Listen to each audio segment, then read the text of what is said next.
Ya, sementara untuk mengetahui kebijakan baru perjalanan perjalanan tanpa tes COVID di Bandara Soekarno-Hatta, Tangerang, Banten, kita langsung bergabung dengan rekan Nadia Utagalung dan juru kamera Sartika Harahap. Ya, Nadia, seperti apa kebijakan baru ini terkait dengan melakukan perjalanan udara tanpa harus mengikuti tes COVID, baik antigen maupun PCR. Nah, seperti apa di Bandara Soekarno-Hatta sejauh ini? Ya, Rolando dan juga pemirsa, berdasarkan rilis dari pihak Angkasa Pura I dan juga II menyatakan bahwa pihaknya siap untuk mengikuti persyaratan perjalanan secara domestik yang diatur oleh pemerintah, yaitu melalui Kementerian Perhubungan lewat surat edaran nomor 21 tahun 2022 ataupun berdasarkan surat edaran Satgas COVID-19 nomor 11 tahun 2022. Di mana aturannya salah satunya adalah tidak lagi mewajibkan syarat tes PCR ataupun juga antigen untuk perjalanan domestik jika masyarakat ataupun calon penumpang sudah divaksin lengkap atau dosis kedua dan juga booster. Berdasarkan pemantauan kami, Rolando, siang hari ini kami melihat aturan tersebut sudah diterapkan untuk di Bandara Soekarno-Hatta, di mana saat ini jika masyarakat ataupun calon penumpang sudah divaksin 2 kali ataupun booster, tidak lagi memerlukan tes PCR ataupun antigen. Kita bisa melihat bahwa untuk situasi ataupun kondisi siang hari ini di Bandara Soekarno-Hatta juga kami memantau dan terlihat sibuk dibandingkan dari aktivitas sebelumnya.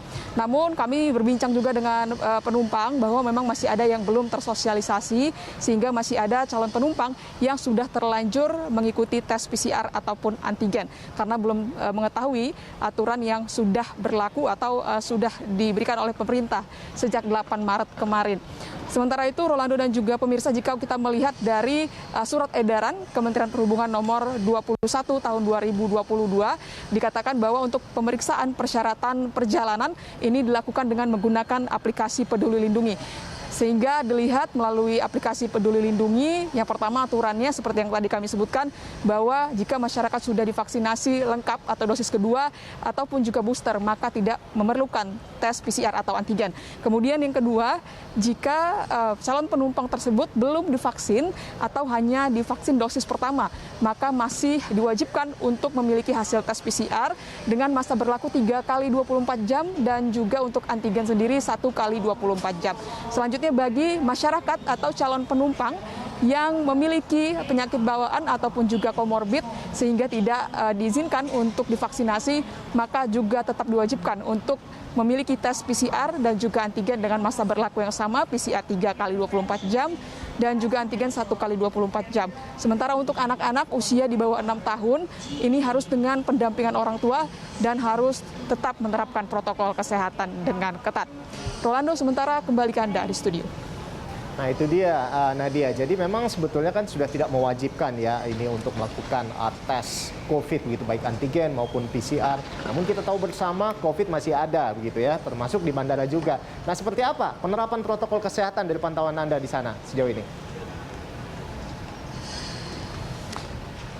Ya, Ando, berdasarkan rilis dari pihak Angkasa Pura sendiri menyatakan bahwa pihaknya akan menerapkan pengetatan protokol kesehatan untuk mencegah atau meminimalisir penularan COVID-19 meskipun di mana maksud kami saat ini pemerintah sudah tidak lagi mewajibkan tes PCR dan antigen untuk masyarakat yang sudah divaksin 2 kali. Disebutkan dalam rilis tersebut bahwa penerapannya diantaranya adalah dengan menerapkan biosafety management dan juga biosecurity management. Dan juga dikatakan bahwa pihak Angkasa Pura akan tetap mengikuti regulasi-regulasi yang ditetapkan oleh pemerintah. Di mana saat ini dengan adanya persyaratan-persyaratan baru ini tentu menjadi momentum untuk pemulihan penerbangan domestik di Indonesia. Sementara itu, Rolando, dari pihak pemerintah sendiri menyebut bahwa persyaratan ini diberlakukan karena salah satu parameternya adalah bahwa tingkat vaksinasi di Indonesia disebutkan sudah cukup tinggi, di mana saat ini sudah mencapai sekitar 91% sudah divaksinasi untuk dosis pertama, sementara untuk dosis kedua sudah mencapai 70% dan juga disebutkan berdasarkan survei nasional bahwa saat ini masyarakat Indonesia sudah mencapai 90% yang memiliki antibodi. Rolando. Ya Nadia, terima kasih atas laporan Anda. Kita tentunya berharap ini selain menjadi sesuatu yang baik, namun tetap juga masyarakat bisa tetap berjaga-jaga begitu ya, dengan tetap menerapkan protokol kesehatan dimanapun berada. Terima kasih, selamat bertugas kembali Nadia.